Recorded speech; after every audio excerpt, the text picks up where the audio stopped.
Work from home tip 2. Just because you're home all day and your refrigerator is stocked and ready doesn't mean you need to be eating all day. Hear me, hear me.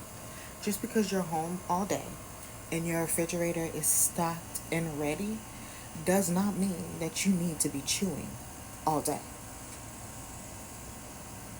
You know, you, you know what I'm talking about. You know you ain't got no business eating all them cookies. You wouldn't do that if you was at the office. Now you wondering why your pants don't fit. Just because you're thirsty does not mean you need to drink poison.